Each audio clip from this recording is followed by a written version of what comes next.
Olá, pessoal. Sejam todos bem-vindos aqui para o nosso bate-papo sobre futuro e falar sobre futuro ainda das profissões, do mundo do trabalho, dos ciclos de ruptura, de tudo que está mudando. Estou muito feliz aqui por estar podendo compartilhar conhecimento com vocês. Espero que vocês aproveitem o conteúdo, explorem bastante as possibilidades e saiam daqui com muitos insights. Deixa eu me apresentar rapidamente. Meu nome é Marcelo Minuti. Eu tenho várias dimensões na minha vida, né? Sou investidor anjo de startups, já fundei várias startups também, trabalhei muitos anos em ambiente corporativo, tanto empresas de médio porte, grande porte, multinacionais, e tenho um pé na academia, que eu dou aula em vários cursos de MBA, escolas de negócio no Brasil, e minha área de atuação normalmente é inovação, futuro digital, marketing digital, toda a parte relacionada com disrupção e ciclos de ruptura, e os meus estudos, as minhas pesquisas nos últimos anos têm sido feitas em cima disso. O que eu vou passar para vocês um pouco hoje é um pouco desse levantamento. Eu tenho um catálogo de mais de 200 empresas, onde eu fui analisando os padrões associados ao comportamento dessas empresas e como essas empresas se comportavam toda vez que ocorria o que a gente chama de dissonância, que é um elemento novo dentro do espaço conhecido dessas organizações. E como isso impacta a cadeia de valor dos profissionais que trabalham nessas indústrias. Porque vocês vão perceber que os setores, na verdade, arrastam as profissões. Então, setores promissores geram vagas e oportunidades de carreira promissoras. Não tem como desatrelar esses dois mundos e a gente vai discutir um pouco isso aqui hoje. Então, sejam bem-vindos. Vamos lá. Inicialmente, nós temos aqui, rapidamente, quem se interessar mais um pouco sobre os assuntos que a gente vai tratar hoje, já falar muito sobre disrupção, né? Eu viajo muito a eventos de inovação, visito muitos espaços de startups, sou mentor de aceleradoras também, e eu produzo muitos conteúdos, né? Pílulas de conteúdo sobre inteligência artificial, computação quântica, big data, internet das coisas, como o digital impacta na vida das pessoas, como as empresas se transformam através dessas tecnologias emergentes, blockchain, por aí vai. Então, tem várias pílulas de conteúdo que você pode explorar lá. Um exemplo de alguns conteúdos que você pode explorar no meu perfil, nos meus perfis, né? Aí vocês podem procurar nos vários, só procurar Marcelo Minuti no Google, que vocês vão encontrar bastante coisa disponível. Alguns exemplos de alguns eventos que eu fui. Eu vou todo ano à SXSW, que é o maior evento de inovação do planeta, e também pego vários insights de lá. E aqui são 3 conteúdos que foram capturados desse espaço e que estão disponíveis lá para vocês poderem consumir. E aí por que eu gosto desses 3? Porque eles são realmente disruptivos. Quando você olha a MWeb afirmando lá em 2019, março de 2019, que em 2021, metade das interações que você tem com as máquinas estará usando sua voz. Então, isso já está acontecendo. A gente interage muito com os dispositivos ao nosso redor usando a voz. E aí, você pensa nisso como consumidor, mas tenta pensar como os trabalhadores e profissionais que precisam das competências para trabalhar nessa indústria. Tanto na indústria que está florescendo, dos comandos de voz, da linguagem natural, quanto da indústria que trabalha com teclados. Se hoje eu fosse dono de uma empresa de teclados, eu já ia ficar bem preocupado no futuro. Uma outra do William Hurley, aqui falando sobre computação quântica, que ele acredita que a computação quântica é mais relevante e a discussão tem que ser muito mais intensa em cima dela do que a inteligência artificial, que ela é a corrida espacial da nossa geração. E eu concordo com ele, porque quando a computação quântica entrar em jogo efetivamente, por enquanto ainda temos experimentos, coisas bem específicas, mas quando o poder de computação, da computação quântica entrar na arena dos negócios, na arena das carreiras, vai mudar radicalmente as regras do jogo. Então, se você está independente da área que você atua, fique olhando. Se essa palavrinha, essas 2 palavras, computação quântica, surgirem no horizonte do seu setor ou da sua profissão, se prepare porque vai vir um tsunami chacoalhando tudo. Também tem mais aqui um outro exemplo. O sistema de saúde tradicional é ineficiente, caro e sua disrupção é inevitável. Aqui foi um bate-papo que eu assisti, todas as fotos foi eu que tirei, tá? Então, eu sou meio Caxias, eu sou o primeiro quase a chegar nas palestras, então sento bem na frente. Aqui o chefe da área de medicina da Dell Medical School, né, das indústrias Dell, e o chefe da área, o head de saúde do Google, do Google Health, batendo um papo sobre o futuro da medicina e como isso deve mudar drasticamente nos próximos anos. Alguns exemplos de coisas disruptivas que impactam os negócios e, consequentemente, impactam cadeias de valor que têm profissionais e profissões associadas a elas. Vamos lá, continuando, gente. Exemplo, todo mundo me pergunta no final, então já vou adiantar para vocês. Quem quiser receber os slides, só digitar esse endereço aí no browser, lá no, eu fiz um encurtador para ficar mais fácil, e baixar os slides, que vocês já vão ter acesso a todos os slides que eu estou passando aqui para vocês, porque eu sei que é uma coisa, eu como professor e como palestrante, sei que sempre... Professor, você não tem como liberar os slides para mim? Já estão liberados aqui, só acessar lá e fazer o download, ok? Então vamos lá. Quem tiver perguntas, vai anotando aí durante o nosso bate-papo, a nossa conversa. E depois de um tempo aí, lá por acho que uns 30 minutos, 40 minutos, eu consigo aqui mais ou menos concluir os meus raciocínios. Então coloque as perguntas para a gente discutir um pouco na sequência sobre isso, tá? Então, se surgiu uma dúvida, uma reflexão, marca aí, depois publica na área de comentários para eu poder comentar e, se eu souber a resposta, tentar responder. Vamos embora. Primeiro, da onde vêm as minhas reflexões, os meus insights em relação ao futuro? Eu sou um apaixonado, um fascinado por tudo que é futuro. E, automaticamente, eu também sou um nerd, né, de carteirinha. Gosto muito de ficção científica, de vários itens da cultura nerd. E, normalmente, eu consigo fazer correlações e buscar reflexões novas, saindo um pouco do nosso espaço comum do dia a dia, falando um pouco, olhando para grandes filmes, livros de ficção científica. E aqui eu trago alguns exemplos de filmes que me alimentam minha reflexão sobre o futuro e ajudam eu a fazer correlações novas com o que a gente tem no presente para tentar transformar o nosso redor com essas reflexões. Eu gosto de falar que, normalmente, a ficção científica ela é tão poderosa porque ela extrapola algumas coisas do nosso cotidiano, faz alguma coisa totalmente fora, extremada do que a gente tem hoje, e faz com que a gente pense nessas coisas como se fossem coisas diferentes, mas que daqui a pouco elas vão chegar para o nosso cotidiano, para a nossa vida. Então, alguns exemplos rápidos aqui: Matrix, Inteligência Artificial, 2001, Uma Odisseia no Espaço. Tenho certeza que vários de vocês gostam de vários dos filmes aqui. Matrix, né? Black Mirror. Esse daqui, gente, eu sou fã, né? Battlestar Galactica é uma série onde aquela clássica briga, guerra entre humanos e máquinas, né? Os humanos criam as máquinas resolvem tomar o poder, e o mais interessante aqui é que as máquinas têm uma religião, né? Eles têm uma religiosidade entre eles, é muito interessante, dá para a gente refletir bastante. E, ultimamente, eu tenho gostado muito da série Westworld, que é exibida pela HBO. Quem puder assistir, fala muito de inteligência artificial, muito interessante. As questões são muito filosóficas e muito atuais para o nosso cotidiano, para o nosso dia a dia. Vamos lá. Mas antes de qualquer coisa, eu queria perguntar para vocês: é possível prever o futuro? Você aí que está sentadinho aí na cadeira, você acredita que é possível prever o futuro? Existe alguém, alguma organização, pessoas iluminadas que conseguem prever o futuro? Segura aí, não responde agora, que vamos falar um pouquinho antes sobre isso. Quando a gente olha para o passado, né, e tenta associar as coisas que aconteceram com base nesse olhar para o passado, a gente consegue identificar alguns padrões e algumas coisas que acontecem. Então, a gente tem aqui o Second Life. Não sei se alguns de vocês lembram do Second Life. Ele estourou, né, bombou mesmo, 2006, 2007, mais ou menos, mas era basicamente uma rede social tridimensional. Você criava um avatar com todas as customizações que você tinha e entrava nesse espaço virtual que era o Second Life. Tanto que lá era um ambiente livre, você podia criar coisas, comercializar essas coisas. Na época, várias empresas entraram nesse ambiente, a TAM entrou, várias empresas do nosso dia a dia entraram.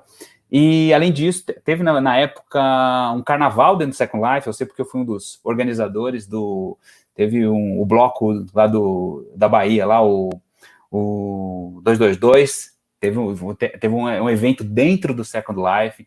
O YouTube fez um show dentro do Second Life. O Fatboy Slim, que era um grande DJ da época, fez também uma apresentação dentro do Second Life. Harvard criou cursos de direito, onde as pessoas entravam com seus avatares e entravam em prédios virtuais dentro do Second Life para assistir aulas de direito. Então foi um hype muito grande naquela época.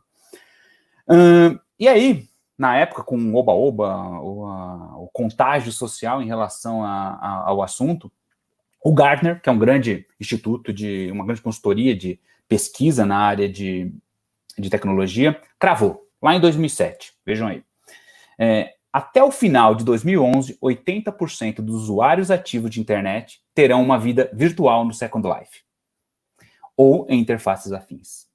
Aí eu pergunto para vocês, 2011 passou, já estamos em 2020, vocês aí, têm um avatar, têm uma conta, um usuário virtual dentro do Second Life, ou em alguma coisa similar ao Second Life? Não, uma previsão que não se concretizou. Vamos para outro exemplo. Google Glass. Em 2013, o Sergey Brin, que é um dos fundadores do Google, cravou.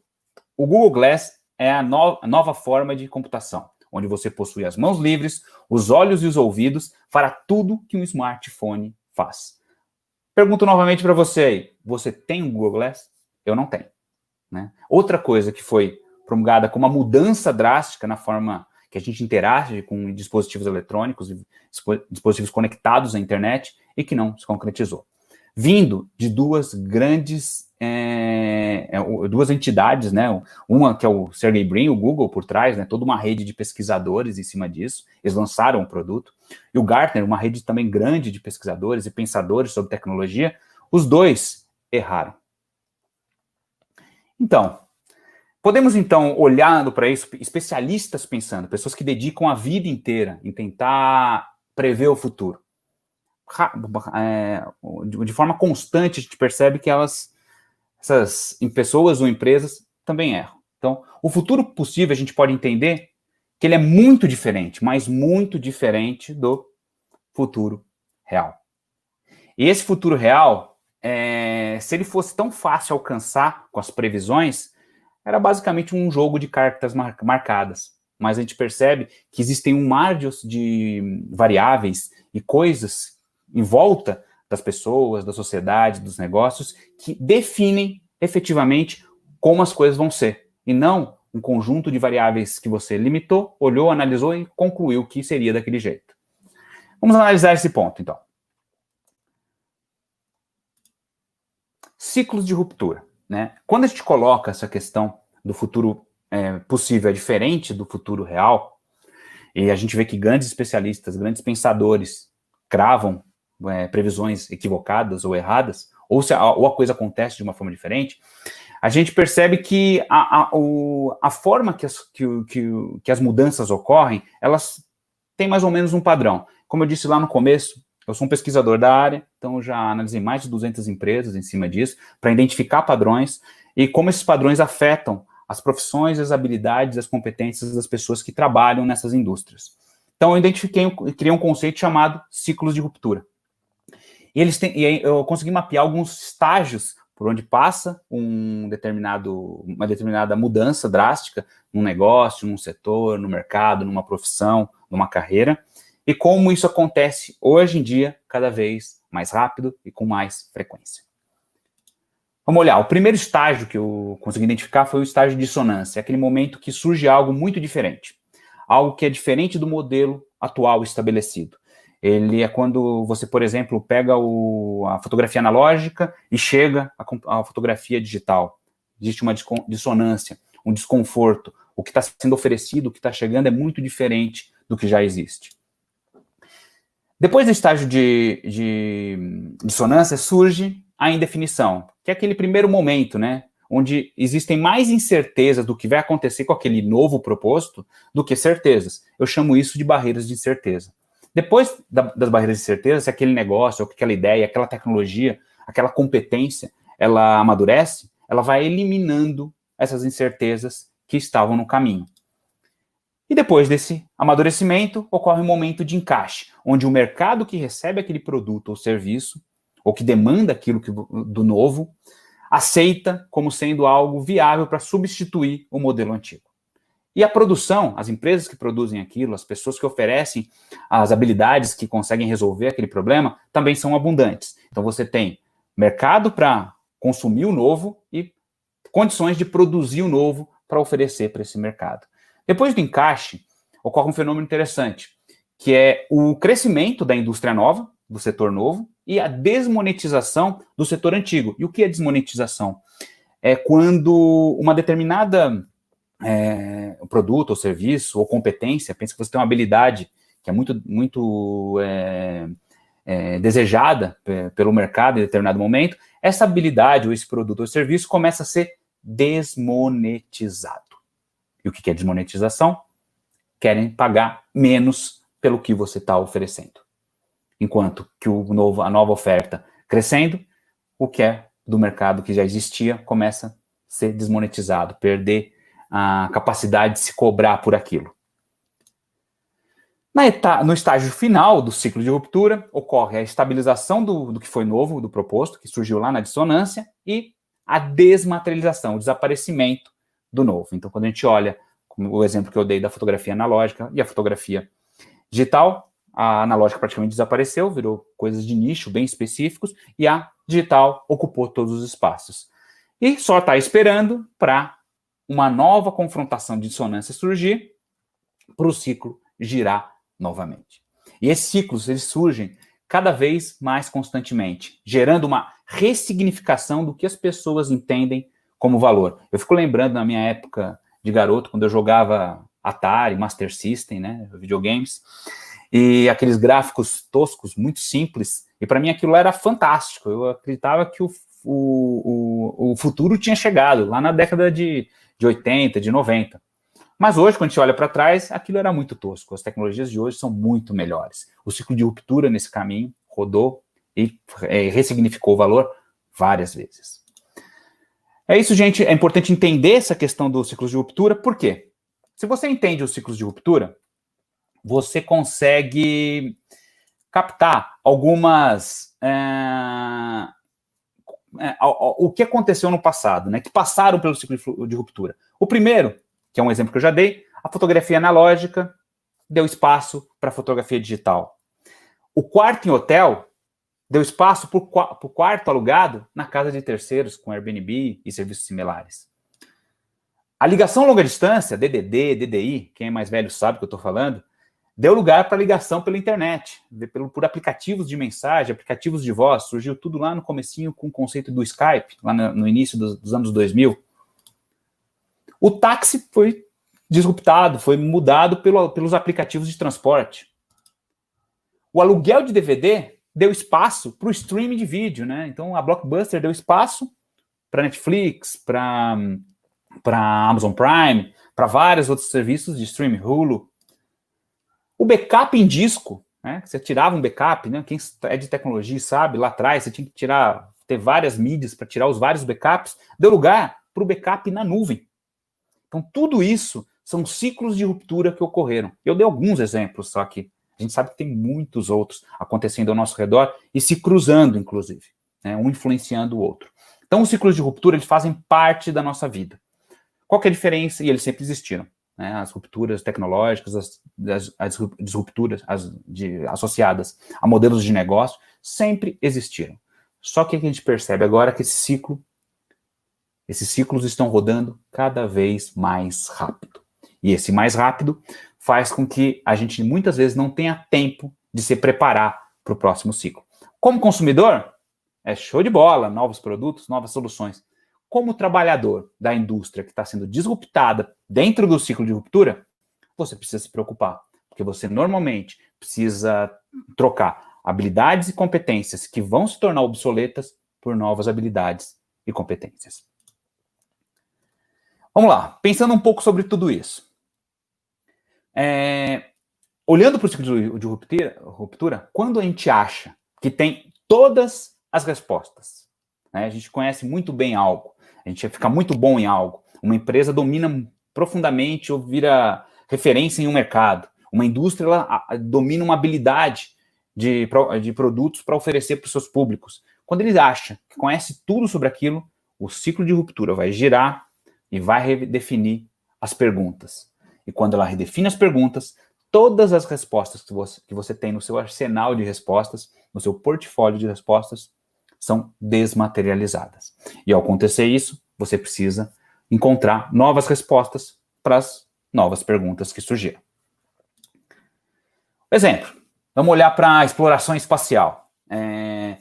Hoje, quem basicamente atrai todas as atenções da indústria espacial, que tem crescido muito nos últimos anos, são empresas que não faziam parte da indústria de exploração espacial anterior, né? Então você tem a Virgin, com a Virgin Galactic, você tem a SpaceX, do Elon Musk, você tem a Blue Origin, do Jeff Bezos, da Amazon.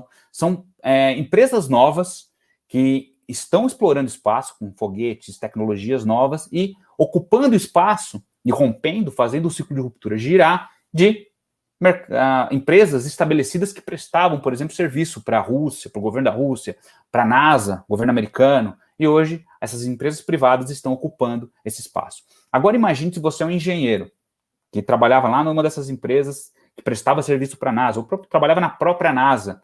As competências que te levaram até ali, que foram muito relevantes no passado, pode ser que elas tenham sido perdido valor ou disruptadas nesse processo, porque as competências novas para as novas tecnologias, os novos modelos de negócio, a forma que as coisas são oferecidas para o público, também estão mudando. Então você é desmonetizado, conforme a gente viu no ciclo de ruptura.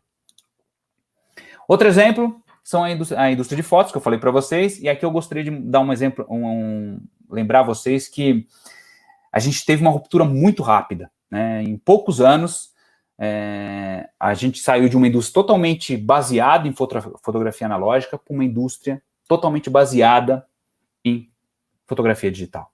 Agora você imagina a quantidade, a gente consegue lembrar de Kodak, Fujifilm, a gente lembra dessas grandes empresas, mas olhando para essas empresas, você tinha outras dezenas de centenas de milhares, às vezes, em alguns casos, de empresas maiores, menores e profissionais que trabalhavam para aquele modelo estabelecido.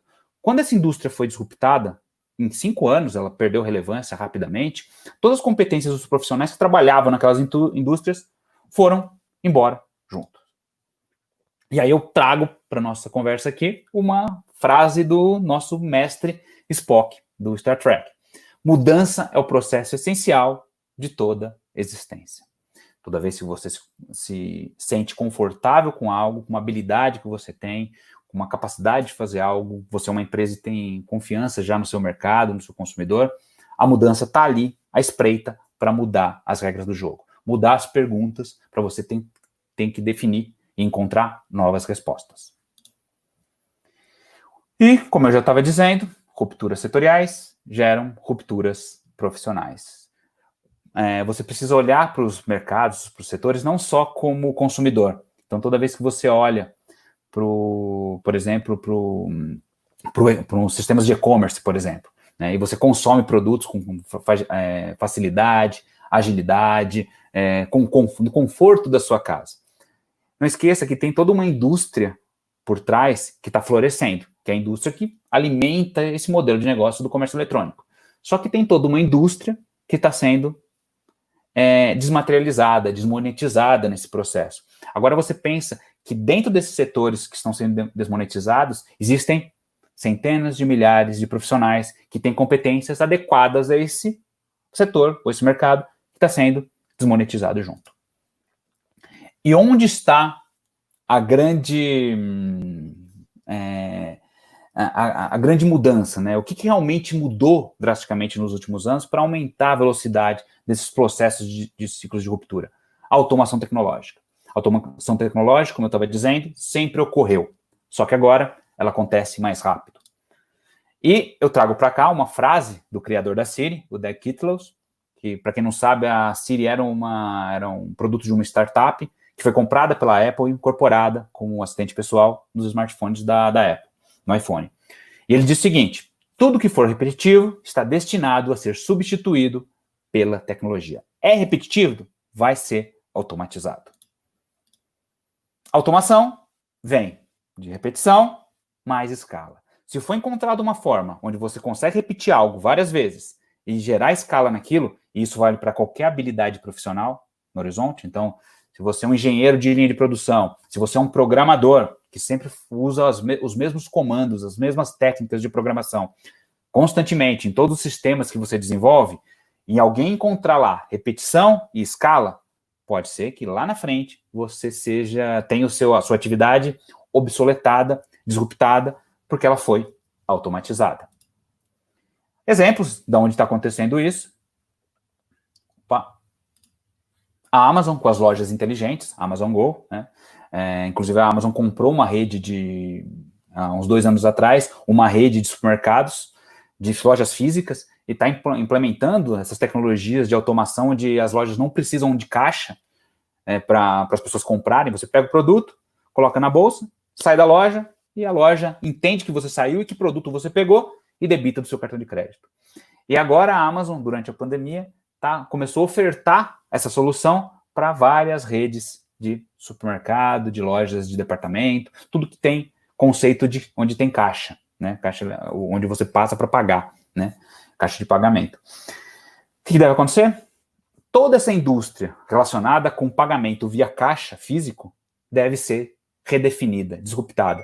As pessoas que estão ali, elas vão ter que desenvolver novas habilidades, novas capacidades associadas a essas mudanças todas. Disrupção. Os comandos de voz. Toda uma indústria baseada em outras formas de você se conectar com os dispositivos eletrônicos vai ser impactada. Se você começar a usar a voz em vez de teclados, em vez de outras formas, principalmente teclados, né? Você vai disruptar essa indústria toda. E isso vai gerar automatização. Call centers inteiros, quando você combina toda essa parte de voz, né, de linguagem natural, com inteligência artificial, você pode criar sistemas de atendimento totalmente automatizados. Um exemplo disso é o Google Duplex, que já faz muito bem isso. Quem se interessar, só procurar. Google Duplex na internet. Os carros também, né? A gente percebe que está tudo sendo automatizado na indústria automobilística.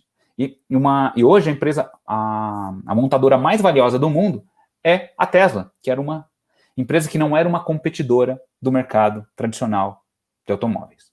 Mais um espaço que está sendo disruptado dentro do ciclo de ruptura. Vamos entender um pouquinho o conceito por trás de tudo isso, né? Porque a gente olha para as indústrias novas e vê aquilo só coisas fantásticas, né? Você olha para o Facebook, olha para o Google, olha para a Amazon, olha para a Microsoft, olha para essas empresas de alta tecnologia, percebe, nossa, que coisas fantásticas. Mas eu já disse para vocês, pensem, mudem a forma de olhar para isso. Parem de olhar como consumidores e olhem como profissionais que trabalhariam nessas indústrias, tanto nas novas como nas que estão sendo impactadas por essas novas propostas, esses novos modelos de negócio. Vamos tentar comparar aqui como funciona essa questão de empresas e empregos. Vamos olhar para 1979. Em 79, uma grande empresa do mercado mundial, né, que se você falar quais são uma das grandes empresas do mundo, seria a General Motors, a GM. Ela empregava lá em 79 mais de 800 mil funcionários, com lucro de 11 bi de dólares por ano. Vamos pegar uma outra grande empresa dos dias atuais, vamos pegar o Google. Ele fechou 2019 com 114 mil funcionários e com lucro de 34 bi. Muito menos funcionários e muito mais lucro. Mais um exemplo. Você fala, professor, como você está dando um exemplo banana com maçã? Uma é uma empresa de automobilística e outra é uma empresa de serviços de internet. Não tem nada a ver essa comparação. Acorda para a vida, professor. Tá bom, vocês têm um pouco de razão nisso. Vamos tentar encontrar, então, uma comparação banana com banana. Vamos pegar a Blockbuster. Em 2004, a Blockbuster tinha 84 mil funcionários e faturava, anualmente, 6 bi de dólares. Vamos pegar uma empresa que presta o mesmo serviço da Amazon nos dias atuais. Já devem ter pensado aí. Netflix. A Netflix fechou 2019 com mais ou menos 5 mil funcionários e uma receita anual de 20 bi de dólares. Qual que é o padrão que vocês estão enxergando nesse processo? O que vocês estão vendo nisso? O que é diferente? Ou o que é igual? Se vocês forem olhar para várias dessas empresas da nova economia, vocês vão chegar à conclusão, né, que a grande maioria, não todas, mas a grande maioria dessas empresas da nova economia geram mais riqueza e menos vagas de trabalho. Qual que é o problema disso? Ou, na verdade, qual que é a análise que a gente pode fazer sobre isso? É que, na verdade, não é que tem menos vagas surgindo no mercado, é que a cadeia de valor dessas empresas tem se modificado de forma geral o mercado de trabalho.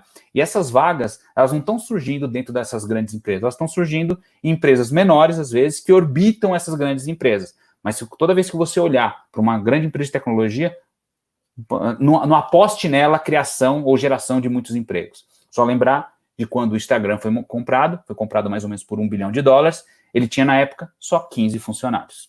Então, esse padrão se repete em várias indústrias que a gente analisa. Nas minhas pesquisas, esses padrões surgiram. Vamos lá.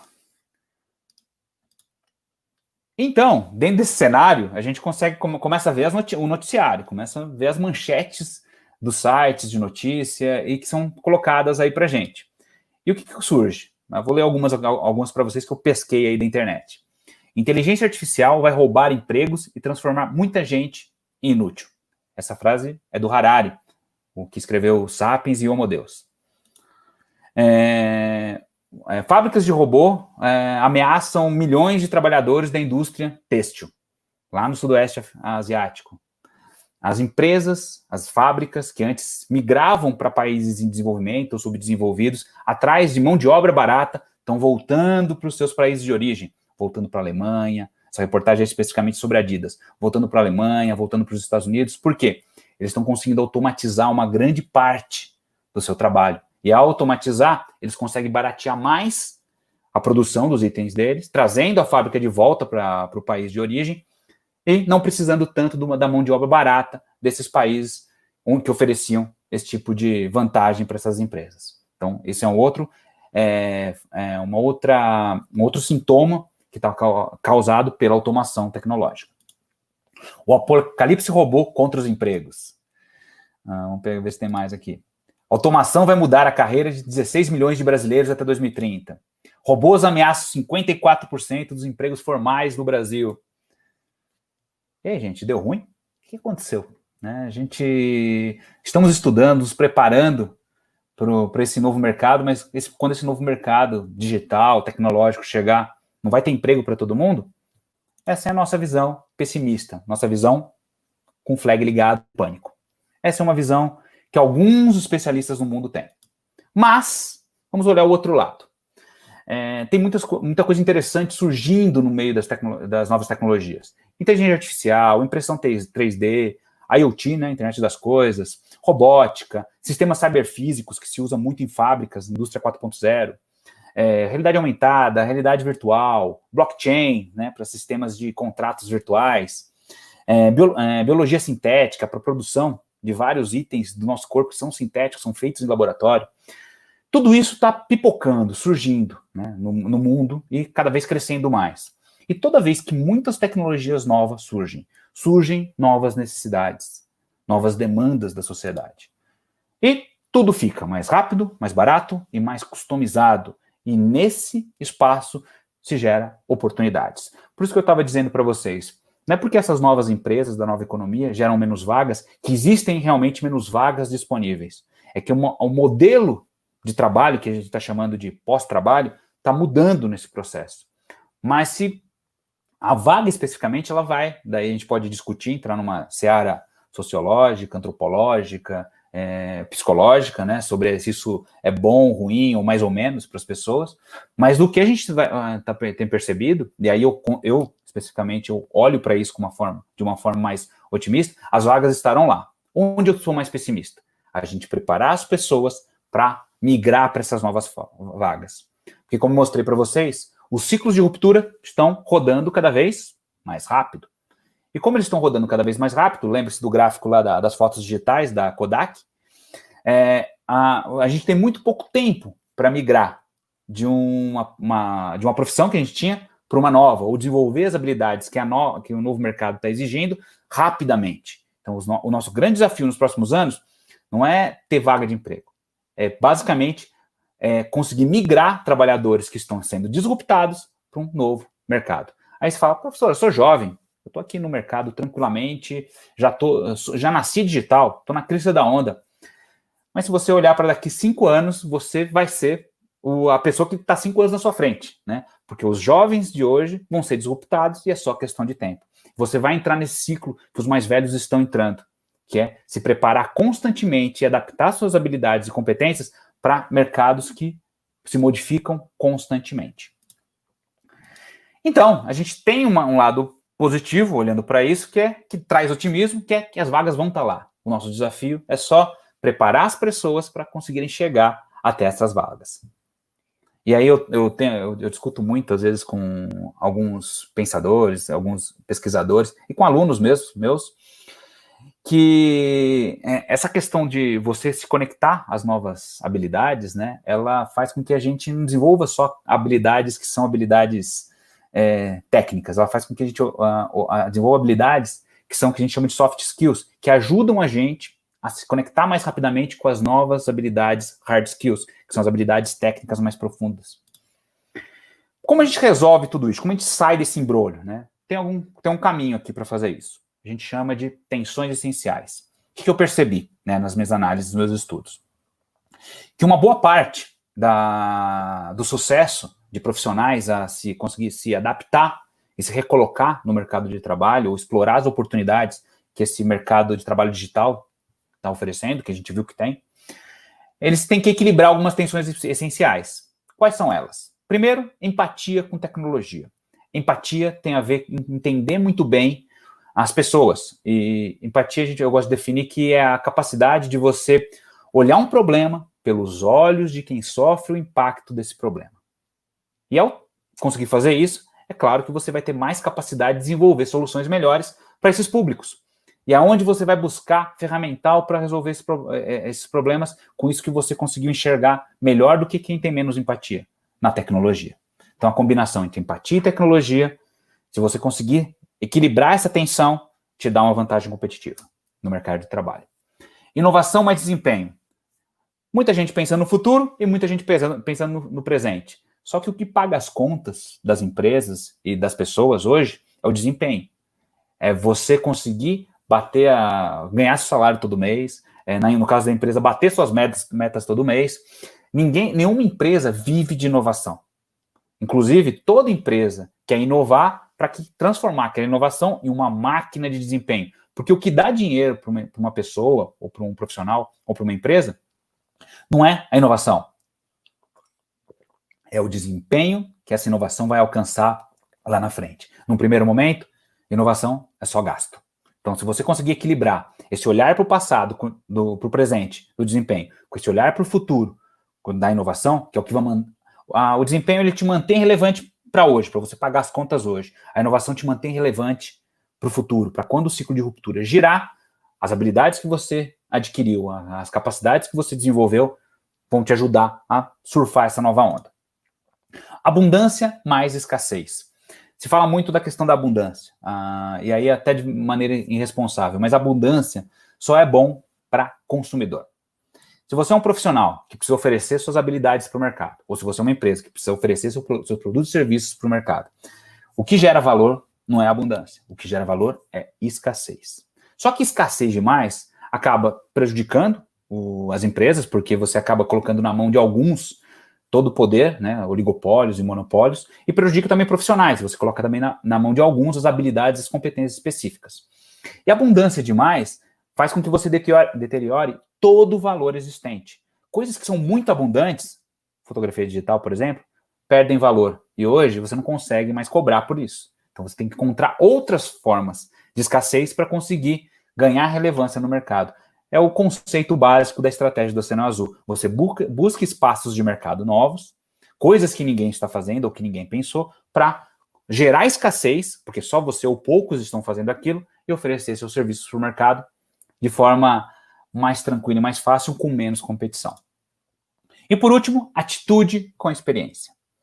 Experiência é extremamente relevante. Um exemplo que eu vou dar para vocês é um estudo do MIT, que eles fizeram em 2018, onde eles tentaram levantar levantaram a média de idade dos fundadores de startup nos Estados Unidos que tinham alcançado sucesso. Aquelas empresas que tinham fluxo de caixa positivo depois de um tempo, elas realmente tinham conseguido parar de pé. O modelo de negócio se tornou sustentável. Então, eles pegaram todos esses fundadores de startup e pegaram a média de idade que eles tinham.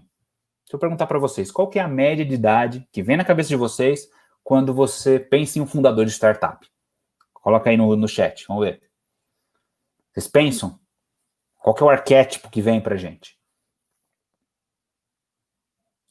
20, 30, 15 anos, 25 anos? Qual a idade disso?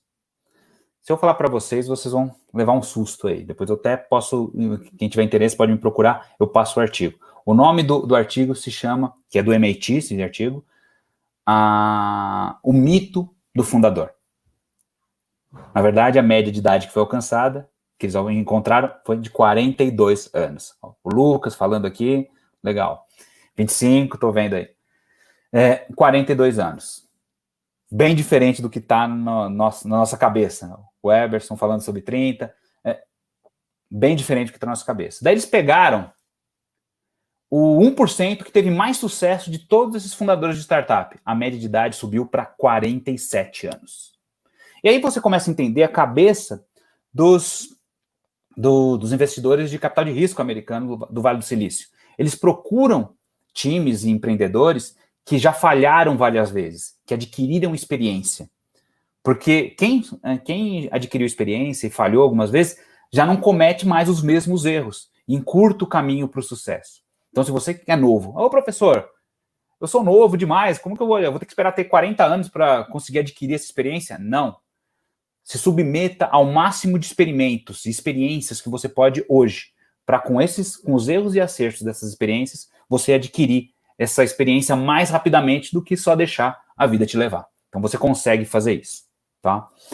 Várias pessoas colocando aqui as idades, legal. Eu esqueço do delay, gente, por isso, tá? Então, às vezes eu pergunto, daí demora um pouquinho para vocês conseguirem colocar as idades, mas eu vi que todo mundo aqui participou, muito bacana. Atitude está do outro lado, porque quando você tem muita experiência e erra muito, todo mundo que é mais velho e passou por muita coisa já sabe, tem um pouco de medo de fazer coisas, né? De arriscar, porque sabe que pode dar errado. O jovem não. Como ele nunca, ou poucas vezes ele teve insucesso, porque teve poucas oportunidades de aplicar os pensamentos dele, ele tem uma atitude mais de risco. Mas só que essa atitude de risco é fundamental para você encontrar espaços de inovação originais, novos. Então, o equilíbrio entre atitude e experiência é fundamental para você conseguir explorar bem as oportunidades que esse novo mercado digital está oferecendo para a gente. Vamos lá. Para finalizar, tá? Alguns resumos rápidos. Autonomia intelectual. Se eu tivesse que dar um único conselho para todos vocês que estão me vendo aqui, desenvolva autonomia intelectual. Muito cuidado com pensamento de efeito manada. Só porque todo mundo está fazendo não quer dizer que aquilo é o que vai te trazer os melhores retornos. Lembre-se dos 2 exemplos que eu dei lá no começo. Second Life e Google Glass. Não é porque todo mundo está aplicando os recursos e apostando, os especialistas estão falando naquilo, que você vai apostar. Tenha consciência. Pode seguir a manada, mas tenha consciência do porquê você está seguindo a manada. A gente chama isso de quando você tem uma capacidade mais ampla de aprendizados, você integra isso com o que vem em segundo aqui, que é repertório multidisciplinar. Desenvolva um repertório mais amplo de habilidades e conhecimentos. Por quê? Para combinar com as suas competências. Porque ao combinar isso com as suas competências, você vai conseguir fazer correlações novas, originais, que quem só é especialista numa área não consegue fazer. É o que a gente chama de cegueira do especialista. E por isso que a grande maioria das startups que estão tendo sucesso nos últimos anos, elas não vieram do mercado maduro. Imagina as fintechs, as startups financeiras, competindo com grandes bancos, que têm recurso, que têm pessoas preparadas, tem tudo. E mesmo assim elas conseguem ganhar, muitas vezes, a briga. Por quê? Porque esses grandes instituições financeiras, às vezes, têm uma visão de especialista, já estão muito confortáveis com o espaço que eles conhecem. E normalmente alguém que vem de fora, uma empresa de fora, um profissional de fora, explora as oportunidades com um olhar novo. Então, e só quem consegue fazer isso, quem tem repertório multidisciplinar. Pra vocês terem uma ideia, uma das combinações que está sendo mais procurada no Vale do Silício são psicólogos que têm conhecimento de inteligência artificial, ou engenheiros de software que conhecem inteligência artificial e que também conhecem de psicologia, empatia. Por quê? Porque os sistemas precisam ser cada vez mais empáticos. Quem tem essas duas habilidades parecem ser muito diferentes uma da outra, tem uma demanda maior no mercado de trabalho. Faça combinações inusitadas, seja original. Equilibre as tensões essenciais, que a gente acabou de falar, né? Empatia com tecnologia, desempenho com inovação, abundância com escassez, experiência com atitude. E, por fim, use as novas tecnologias como aliadas. Só pensamento tecnológico alcança um determinado resultado. Só pensamento humano, só usar sua capacidade humana, alcança um determinado resultado. Quando você combina essas duas capacidades, você vai gerar o que eu chamo de inteligência expandida. A capacidade que você vai ter de resolver problemas e oferecer coisas para o mercado de trabalho vai ser ampliada. Por quê? Você usa o melhor do mundo tecnológico e o melhor da sua capacidade humana de resolver problemas e situações. É isso, gente. Para fechar efetivamente, eu deixo aqui um pensamento para vocês. E é uma frase que eu gostaria de ter falado, mas não fui eu que falei, foi o CEO do PayPal. O maior obstáculo para o nosso sucesso futuro é o nosso sucesso no passado. Então, quando você está muito confortável com as conquistas que você teve, provavelmente pode ser que você fique desatento e uns tsunamis comecem a chegar e você não consiga vê-los chegando e eles acelerem o ciclo de ruptura para tornar suas habilidades obsoletas. Então, se mantenha sempre atento, ok? Mais uma vez, para quem não pegou o começo e quiser baixar os slides dessa apresentação, só porque eu sei que, como eu disse, todo mundo sempre pede, né? Então eu já coloquei aqui para não ter problema. Os slides estão aqui, e aí quando você cadastra lá, eu ainda mando um e-mail para vocês com alguns conteúdos adicionais sobre o tema que a gente tratou aqui. É isso, gente. Espero que tenham gostado aí. Vamos ver se a gente tem algumas perguntas aqui. Vamos lá. Quando passamos a observar os avanços... Aqui é do Manuel, Pedro. Obrigado, Manuel, pela pergunta. Quando passamos a observar os avanços das rupturas, conseguimos enxergar o empoderamento das inovações e como isso pode ocorrer em meios educacionais. Tá, legal. Tem duas coisas, né? Normalmente se você conseguir... É tipo visão Matrix, né? Se você é um Neo dentro da Matrix, 99,9% das pessoas estão vendo o mundo daquele jeito, na Matrix, lá, simulações. Se você consegue ir além e enxergar o ciclo de ruptura girando, você cria uma consciência que a grande maioria das outras pessoas não tem. Então, isso te empodera para apostar em inovações e coisas novas que tem uma chance maior de dar certo porque você está consciente do que você está enxergando, você está vendo mais que os outros. E quando você fala do meio, Manuel, dos meios educacionais, isso é o grande desafio, porque vai cair no colo da forma que a gente prepara nossos trabalhadores, nossos jovens, para conseguir fazer com que eles consigam migrar rapidamente de área para área, de profissão para profissão. Imagine que a gente cada vez vai viver mais tempo, né? Então, 100 anos, 150 anos daqui a pouco, sei lá, daqui a alguns séculos, 1000 anos, né, com a evolução da biologia sintética e da robótica, e da inteligência artificial e por aí vai.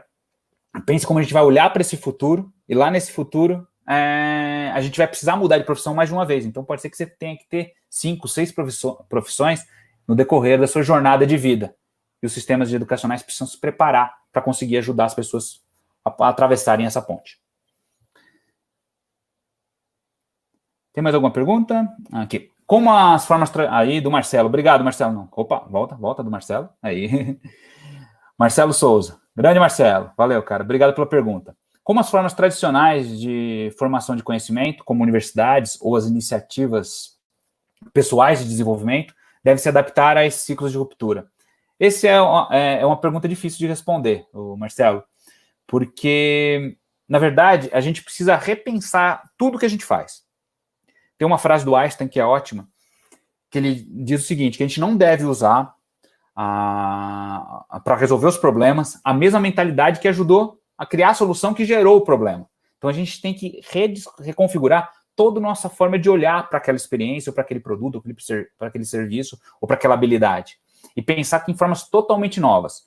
É possível que a gente erre várias vezes, mas é só dessa forma que a gente vai realmente conseguir abraçar as soluções. Espero que eu tenha ajudado um pouquinho. Não tem a resposta definitiva para isso, tá? Cada um vai ter que encontrar o seu caminho e as universidades vão ter que também repensar a forma de trabalhar nesse meio novo dos ciclos de ruptura cada vez mais velozes. Gente, eu acho que é isso. Agradeço demais o tempo de vocês. Espero que eu tenha contribuído para insights e pensamentos que ajudem a inovar e preparar você, como profissional, para esse futuro digital que deve mudar muitas das coisas ao nosso redor. Até mais e muito obrigado.